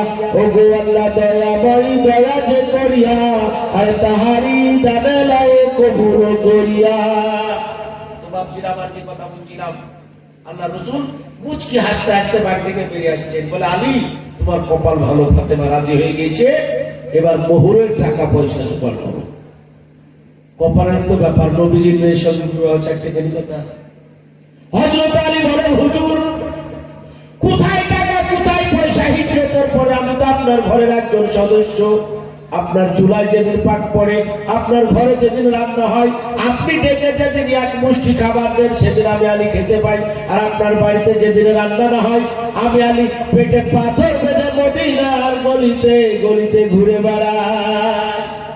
হুজুর কোথায় টাকা কোথায় পয়সা, কি দিয়ে ফাতেমার মোহর আদায় করে বলেন? চিন্তা করেন, বিশ্বনবী জান্নাতের নেত্রী, বিশ্বনবীর কন্যা, বিবাহ হয়েছে, বড় বড় শেখের ছেলেরা তো প্রস্তাব দিয়েছিল, আল্লাহ রাসূল বিয়ে দিতে পারতেন না, কিন্তু এমন একটা ছেলের সাথে প্রস্তাব দিচ্ছেন, বলে হুজুর ডেকে কোনোদিন খাওয়ালে খেতে পায়, না হলে পেটে পাথর বেঁধে থাকি। আল্লাহ রাসূল কি দেখেছিলেন গো? তার সততা দেখেছিলেন, দিনদারি পরেশগার। আর আমরা এখন বিয়ে দেওয়ার সময় কি দেখি? মাল। সে মদ করুক, গাঁজা খারুক, সুদ করুক, জামরি করুক, টাকা থাকলেই হবে। তারপরে 1.5 সপ্তাহ পর চলে আসে আমাদের কাছে, বলে হুজুর বিশাল বিপদে পড়েছি। কি ব্যাপার? বলে এই ব্যাপার যে কোনো একটা ফায়সালা। বিশ্বনবীর মেয়ে ফাতেমা জান্নাতের নেত্রী ছিলেন, দুনিয়াতেও তাদের ফ্যামিলিটা জান্নাতি ছিল, বলেন সুবহানাল্লাহ। তাদের ঘরে জান্নাতের মতো সুখ ছিল, শান্তি ছিল। বহু মানুষ আছে কোটি কোটি টাকার মালিক, জানেন, রাত্রি 3টের সময় ফোন করছে একদিনের জন্য, এত রাত্রিতে ফোন, বলে হুজুর জানে আপনারা এই সময় উঠেন, নামাজ পড়েন, দোয়া করেন, একটু দোয়া করেন, শান্তি নাই। কেন গো? বলে স্ত্রী অবাধ্য, কথা বলে না, ছেলের অবাধ্য, বউ অবাধ্য, এত কোটি কোটি টাকার মালিক, ইন্ডাস্ট্রির মালিক, কিন্তু বুঝে হুজুর শান্তি নেই, একটু আল্লাহর কাছে দোয়া করেন। শান্তি বড় না টাকা পয়সা বড় গো? অথচ দেখেন না, সারাদিন রিক্সা চালাই, চালার ঘর স্ত্রীর গলা ধরে কি শান্তির ঘুম ঘুমাইছি। আর এসি ঘর, মকবরের চাদর, বেগম ওই দিকে পড়ে উত্তর দিকে মুখ, তো সাহেবের মুখ দক্ষিণ দিকে। কি ঠিক বলছি তো? আল্লাহ রাসূল সততা দেখেছিলেন। তো হযরত আলীকে বলছেন, আলী এবার মোহরের টাকা জোগাড় করো। মেয়ে তো রাজি। হযরত আলী বলছেন, টাকা পয়সা কোথায় পাবো, আমি তো গরিব অসহায়। তবে হুজুর মালে গরিবত হিসাবে যুদ্ধের ময়দান থেকে 3টি জিনিস আমি পেয়েছি, 3টি সম্পদ আমার আছে, একটি ঘোড়া, একটি তরবারি, একটি ঢাল। হুজুর আপনি যদি অনুমতি দেন, এই 3টি জিনিস আমি বাজারে বিক্রি করে ফাতেমার জন্য মোহরের টাকা এনে দিতে পারি। আল্লাহর রাসূল বলেন, আলী রে, যুদ্ধ হরহ লেগে আছে, কোথায় কখন যুদ্ধের ডাক আসবে, তাই তুমি ঘোড়া তরবারি বিক্রি করো না, ঢালটি বাজারে বিক্রি করো। বিক্রি করার পরে যা অর্থ হয় তুমি ফাতেমার মোহরের জন্য নিয়ে এসো। হযরত আলী রাদিয়াল্লাহু তাআলা ঢালটিকে বিক্রি করার জন্য বাজারের দিকে দৌড়াচ্ছেন। প্রতিমধ্যে হযরত উসমান গনি রাদিয়াল্লাহু তাআলার সঙ্গে সাক্ষাৎ হয়ে গেল। হযরত উসমান বলেন, ও ভাই আলী, এই অসময়ে এত দ্রুত বেগে কোথায় যাবে? বলে ভাই ঢালটি আমি বিক্রি করব। হযরত উসমান গনির হাত পকেটে কিছু টাকা ছিল, ওই টাকাগুলো বের করে বলেন, আলী রে, এই টাকাগুলো আমার কাছে আছে, 80 দিরহাম, 400 দিরহাম। এই টাকাগুলোর বদলে তুমি কি আমাকে ঢালটি দিবা? আলী রে, বেশি থাকলে আমি আরো দিতাম, আপাতত এইগুলো আছে। হযরত আলী টাকাগুলো নিজের হাতে নিয়েছেন, ঢালটি উসমান গনির হাতে দিয়েছেন। দেওয়ার পর আর কোনো কথা নাই, উল্টো এবার নবীজির বাড়ির দিকে দৌড় শুরু করে দিয়েছেন, বলেন সুবহানাল্লাহ। হযরত উসমান এবার চিৎকার করেন, ও ভাই আলী, দাঁড়াও দাঁড়াও দাঁড়াও। বহুদূর দৌড়তে দৌড়তে আসার পর হযরত আলীকে ধরলেন, বলে আলী রে, আমি যে তোমার কাছে ঢালটি কিনলাম, একবারও আমাকে জিজ্ঞাসা করলে না ঢালটির আমার কি প্রয়োজন ছিল। টাকা হাতে পেয়ে গেলে আর সঙ্গে সঙ্গে তুমি দৌড় শুরু করে দিলে, কারণ কি বলো? মারা গেছে, ইনার স্ত্রী স্বামীর জন্য 500 টাকা আচ্ছা, আলফোজ শেখ মারা গিয়েছেন, তিনার স্ত্রী স্বামীর জন্য 500 টাকা দিয়েছে, আর তিনার বাপের জন্য 500 টাকা দিয়েছে। আল্লাহ লাতির জন্য 100 টাকা। মাশাআল্লাহ মাশাআল্লাহ, সুবহানাল্লাহ। ও সুবহানাল্লাহ, নারে তাকবীর। আরে একটু জোরে আওয়াজ লাগান তো, মাল তো ভালো করেছিল, খেয়েছেন। নারে তাকবীর। দেখেন, 3 জনের নামে তো টাকা দিয়েছে, বেচারের কাছে একটা নাক মাছি ছিল, সেটাও দিয়ে দিচ্ছে। সুবহানাল্লাহ মাশাআল্লাহ। আলফুদের স্ত্রী, আল্লাহ তুমি আমার ওই মাকে কবুল করো, তার শরীরকে সুস্থ রাখো, ইমানি হালাতে মওলা হায়াত দারাজ করো। তার যে সমস্ত আত্মীয়রা মারা গেছে, যাদের নামে দান করেছে মওলা গো, তাদের আত্মায়, তাদের কবরে এর সব পৌঁছে দিয়ে কবর গলাকে তুমি জান্নাতের বাগান বানিয়ে দাও মওলা। সকাল সন্ধ্যা তাদের আত্মাতে তুমি জান্নাতি রিজিকের ব্যবস্থা করে দাও। সকলে বলুন আল্লাহুম্মা আমিন, আল্লাহুম্মা আমিন। ভাইরা আমার, বোনেরা, আপনারা 100, 200, 500 যে যা পারবেন মেহেরবানি করে পাঠিয়ে দেন মেয়েদের মাদ্রাসা। আর আপনারা মায়ের জাত, মায়েদের দাঁত তো বেশি আসা দরকার নাকি পুরুষের তুলনায়, যেহেতু মাদ্রাসাটা মেয়েদের। এই দেখেন ভাইজান, দেখি ওরে অনেকগুলো টাকা নিয়ে এসেছি। সুবহানাল্লাহ সুবহানাল্লাহ, মাশাআল্লাহ মাশাআল্লাহ, নারে তাকবীর।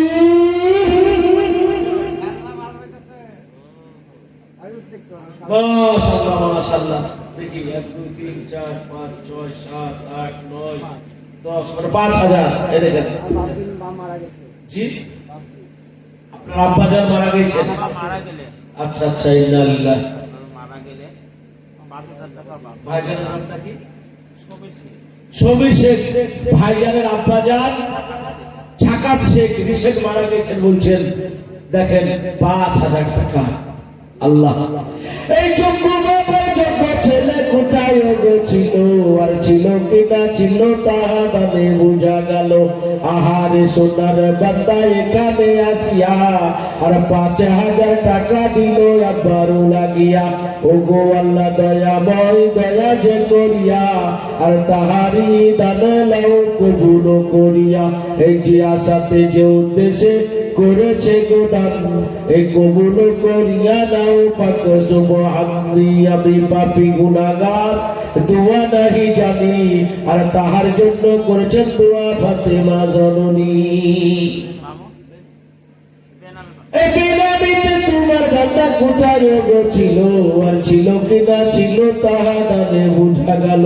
আহারে সোনার বান্দা এখানে আসিয়া আর 500 টাকা দিল মাদ্রাসার লাগিয়া।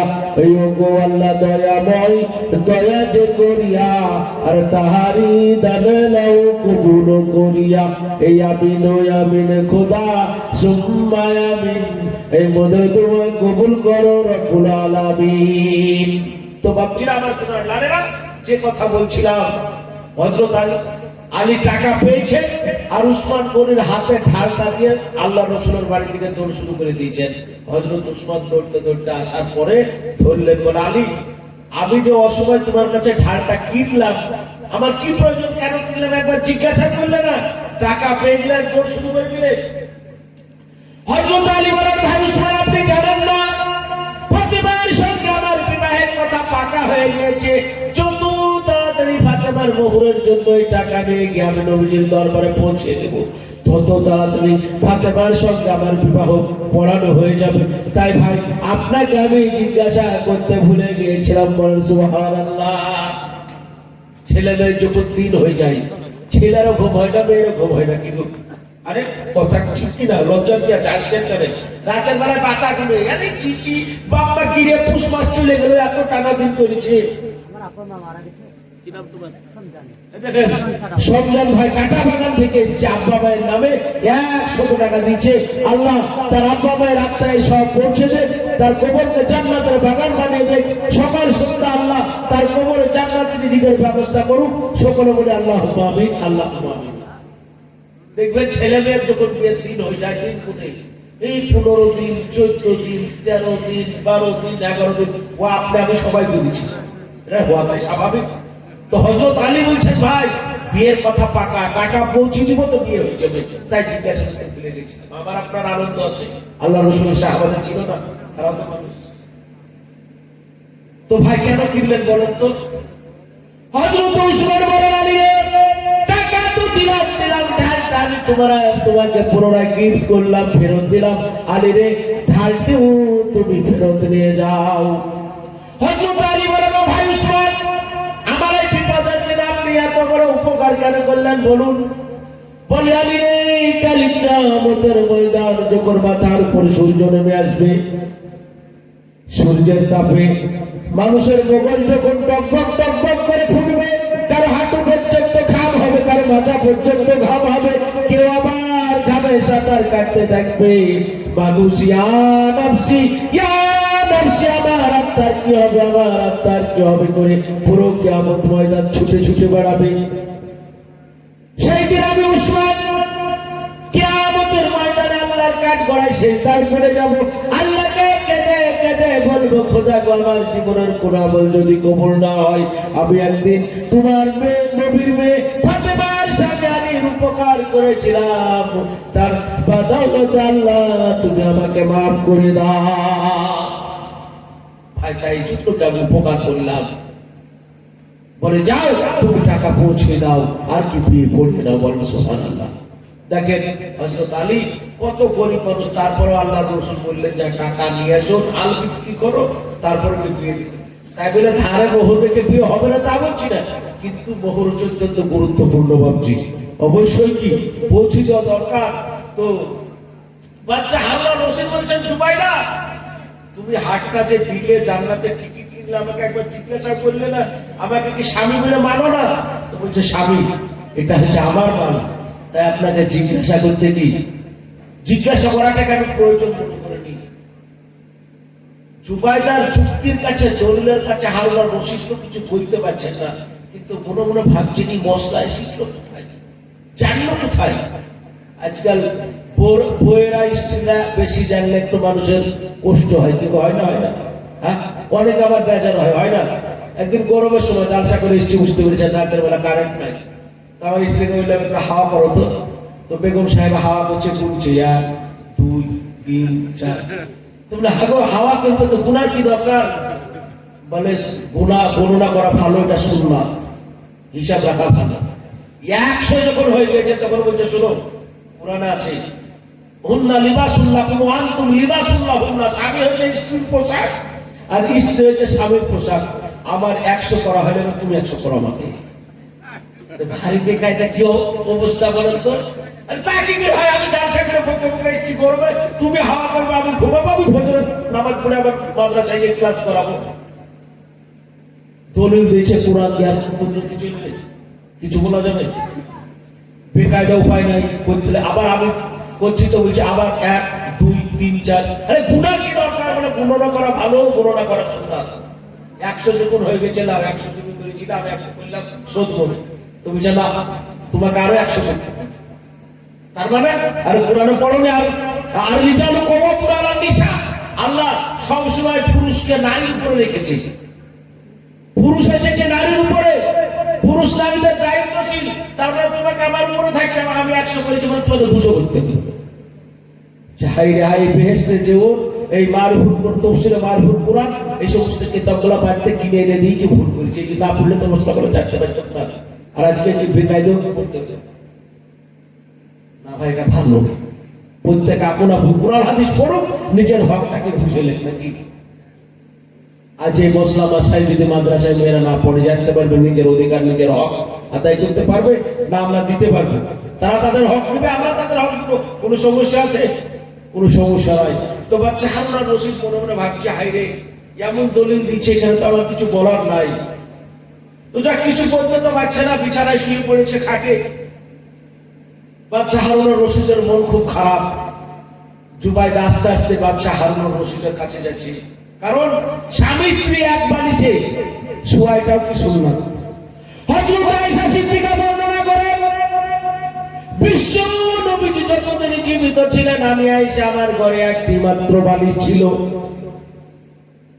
আমি নবীজির দিকে মুখ করতাম, নবীজি আমার দিকে মুখ করতেন, একই বালিশে মাথা দিয়ে আমরা দুইজনে ঘুমাতাম। বলেন সুবহানাল্লাহ। কিন্তু আমরা এই সুন্নাতের উপর আমল খুব কম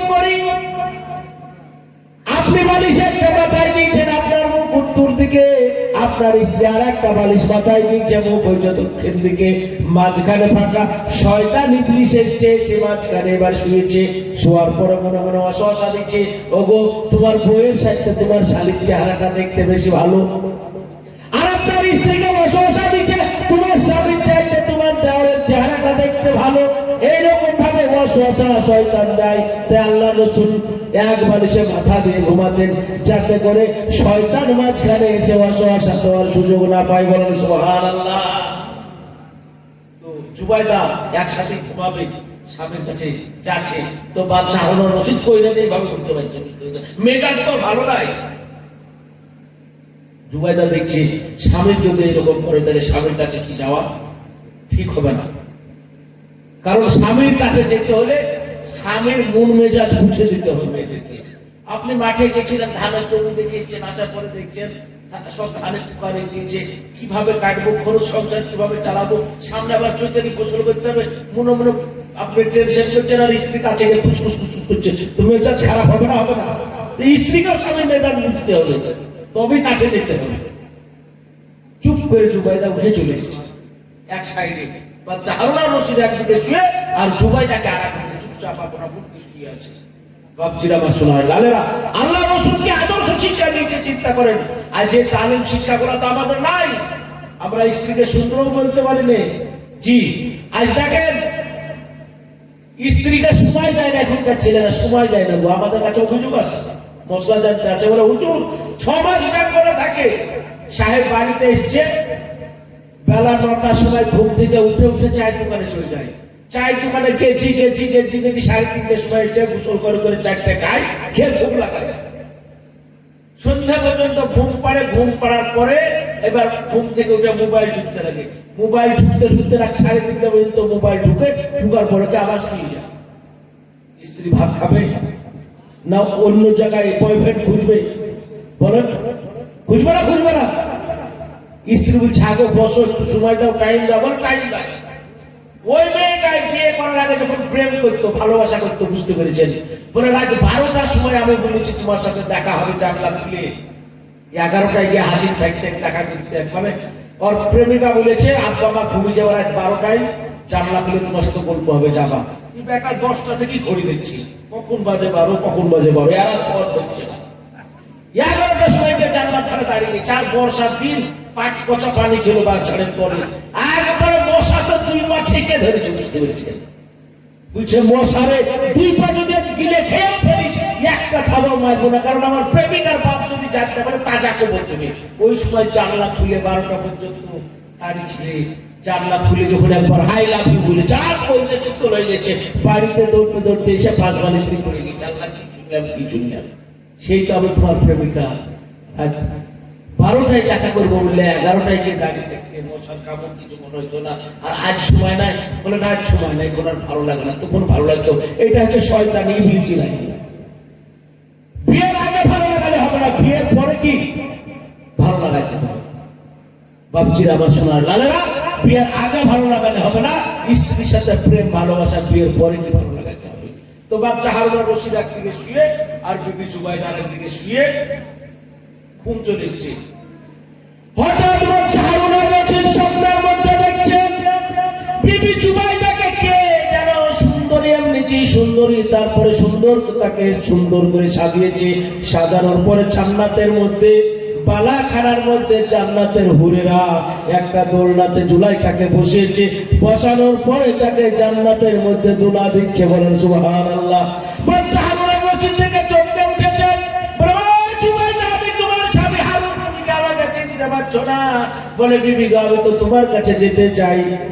বিবি জুবাইদা আওয়াজ দিয়ে বলে, স্বামী গো, এটা হচ্ছে জান্নাত, জান্নাতের বালাখানা। স্বামী কানে, স্বামী স্ত্রী হলে বাঁচতে পারে না, এর জন্য আমলের প্রয়োজন। জান্নাতের আমল আমি করেছি, তাই আল্লাহ আমাকে জান্নাত দান করেছে। স্বামী, আপনি যদি জান্নাতের আমল করতে পারেন, আপনাকেও এখানে আল্লাহ জায়গা দিবেন। বাচ্চা হারুন রশিদ স্বপ্নের মধ্যে গেটম্যানের কাছে চলে গেছে, যাই পুরো আমার স্ত্রীর ঘরটা আমি যাবো। তো গেটম্যান বলছে যে না, স্ত্রীর ঘর হলো যাওয়া যায় না, এটা দুনিয়া না, এটা জান্নাত। এই দুজনে ধাক্কা ধাক্কি লেগেছে, দিয়ে জান্নাতের গেট মানে জোরে ধাক্কা দিচ্ছে, বাস আর ধুম করে বাচ্চা হালকা রসুন পড়ে গেছে। পড়ে এসে তো দেখছে খাট থেকে নিচে পড়েছে, ঘুম ভেঙে দেখছে আর খাটের নিচে। ঘুম ভেঙে কি দেখছে? খাটের নিচে। উঠার পরে দেখছে জুবাইদের দিকে তাকি 14 তারিখের পূর্ণিমার মতো তার চেহারা কি জল জল জল জল করছে। বলেন সুবহান। বলে জুবাইদা, কালকে সন্ধ্যায় তোমার চেহারা দেখে আমার কাছে কত খারাপ মনে হচ্ছিল। জুবাইদারে এত সুন্দর, তোমার চেহারার উপরে এত সৌন্দর্য, রাত্রের মধ্যে কে তোমাকে লেপন করে দিল? জুলাইখারে 14 তারিখের জুবাইদারে 14 তারিখের পূর্ণিমার মতো তোমার চেহারা উজ্জ্বল। 14 তারিখের পূর্ণিমার চাঁদের চাইতেও তোমাকে বেশি সুন্দর লাগে। আসলে জুবাইদা সুন্দরী, তারপরে আবার সুন্দর লাগে। আর কাল সন্ধ্যাবেলায় খারাপ লেগেছিল, কারণ জুবাইদার উপরে রাগ হয়েছিল। এখন জুবাইদার জান্নাতে দেখে মহব্বত তৈরি হয়ে গিয়েছে, তাই জুবাইদার চেহারা দেখেও সুন্দর মনে হচ্ছে। দেখেন বাড়িতে আপনার স্ত্রী যেমনই হোক না কেন, আপনি যদি প্রেম মহব্বত ভালোবাসাকে তার দিকে দেখেন, আপনার স্ত্রী দুনিয়াতে সব চাইতে বিশ্ব সুন্দরী মনে হবে। কিন্তু স্ত্রীর সঙ্গে যদি প্রেম ভালোবাসা না থাকে, বিশ্ব সুন্দরী স্ত্রীতে যদি বাড়িতে থাকে, তবুও তাকে কিন্তু দেখে পেতনি মনে হবে। জি, তাই স্ত্রীকে আমরা মহব্বত ভালোবাসার নজরে দেখি। আমার স্ত্রী কি বিশ্ব সুন্দরী মনে হবে আমার কাছে। বাদশা হারুন আর রশিদ জুবাইদাকে ডাকলেন।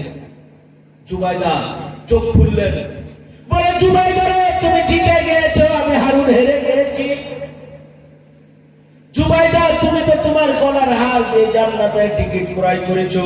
আমি হারুন, আমার এই পুরো রাজ দরবার, আমার এই পুরো এলাকা যদি দিতে হয়, তবু বাহলুলকে দিব। দেওয়ার পরে আমি জান্নাতের টিকিট খরিদ করবো। বলেন সুবহানাল্লাহ। বাদশা সকালবেলায় ফজরের নামাজ পড়ে কুরআনি বেরিয়ে পড়লেন। সারাদিন তন্ন তন্ন করে খুঁজে না, বাহলুলের কোনো পাত্তা নাই। আবার দ্বিতীয় গেলেন, কোনো পাত্তা নাই। আবার তৃতীয় দিন গেলেন। বাদশা দুর্বল হয়ে গেছে, না খেয়ে না দিয়ে, কিন্তু 3 দিন হয়ে গেল, হারুনকে পুরো এলাকায় খুঁজে পাওয়া যাচ্ছে। 3 দিন পর বাদশা আবার রাজ দরবারে গিয়েছেন। রাজ দরবারে বসে আছেন, লম্বা হয়েছে, ছোট করে ছেড়ে দিই। রাজ দরবারে বসে আছেন, হঠাৎ করে দেখছেন ওই বাহলুল পাগল যে জুলাইখার হার কিনে নিয়ে গিয়েছিল, ওই হার পাগলের মধ্যে ঘোরাচ্ছে আর চলাচ্ছে। बोले ये जुबाइदा का हार है, 1 लाख रुपया इसका कीमत है, लेना वाला कोई है? बोले जुबाइदार हार আছে আমার কাছে, 1 লক্ষ টাকা দাম আছে, কি কেউ খরিদ করবে? আর তার আগে বাদশা হারুন আর রশিদ রাজ দরবারে বসে আছেন। হঠাৎ করে দেখছেন 40 জন মানুষ একজন মানুষের গলায় দড়ি বেঁধেছে, বেঁধে কাঁদতে কাঁদতে রাজ দরবারে প্রবেশ করছে। বলে বিচার করে দেন। বিচার কি? বলে এই লোকটা আমাদের কাছে টাকা নিয়েছিল। কি বলে? যে টাকা নিয়েছিল মাদ্রাসা করবো বলে, 2500 করে 40 জনের কাছে ধার নিয়েছিল, 1 লক্ষ টাকা। এখন আমরা টাকা চাইতে যাচ্ছি, তো বলছে এই ঘর যার জন্য করেছি তার কাছে যাও, ওই মদিনাওয়ালা ওর ঘর, ওর কাছে টাকা চাও। আমাদের কাছে তো ধার নিয়েছিল, বাচ্চার জন্য তো ধার নেয়নি। তো বাচ্চা বলেন আর বিচার কি? তো বাচ্চা বন্দি করে দিলেন যে 1 লক্ষ টাকা যে দিবে বা ওর যদি কোনো জামিনদার হয়, তাহলে তাকে কি বাহলুলকে কি দিয়ে দেওয়া হবে, টাকাগুলো পরিশোধ করি। ওকে বন্দি করার পর এবার বাহলুল ঢুকছে ওই মালা নিয়ে। এবার যত লোক ছিল ওখানে সবাই বলছে আমি কিনবো, আমি কিনবো। মানে একজনই তো মালার দাম 8-10 লাখ টাকা, আর 1 লাখ টাকা বিক্রি করবে। তো বাদশা হারুন আর রশিদ সবাইকে ধমক দিলেন, বলে আমি মারা গেছে, জুবাইদার হার আমি কিনবো। কিনলেন, কেনার পরে 1 লক্ষ টাকা বাদশা বাহলুলের হাতে দিয়ে দিলেন। এবার বাহলুল বললেন, বাদশা ওই যে 1 লক্ষ টাকা ঋণ করেছিল 40 জনের কাছে মাদ্রাসা তৈরি করার জন্য, তাদেরকে আপনি দিয়ে দেন, আর ওকে কি ছেড়ে দেন। জেলখানা থেকে বের করে নিয়ে যাচ্ছেন। তো জেলখানায় যিনি ছিলেন বাহলুলকে বলছেন, বাহলুল এত দামি হার বিক্রি করে আমাকে ছাড়ানোর কি প্রয়োজন ছিল বলো? সঙ্গে সঙ্গে বাহলুল বলে, আজ 3 বছর যাবত ইসমে আজমের আমি আমল করি, আয়াতুল কুরসির আমি আমল করি, 3 বছর আমার চোখে ঘুম আসে না। হঠাৎ কি যেন আজকে পাহাড়ের পাদদেশে বসে চেয়েছিলাম, আমার চোখে ঘুম চলে আসলো। আল্লাহ রব্বুল আলামিন আমাকে স্বপ্নে দেখান, ওরে ও বাহলুল, ওই জুবাইদার হাত তোর ফকিরের ঝুলায়, ফকিরের ব্যাগে রেখে কি হবে? আমার একজন নবী, আমার একজন বান্দা আমার নবীর ঘর মাদ্রাসা তৈরি করার জন্য 40 জন মানুষের কাছে টাকা ঋণ করেছিল, ধার করেছিল, যার কারণে বাদশাহ হারুন আর রশিদের জেলখানায় বন্দী আছে।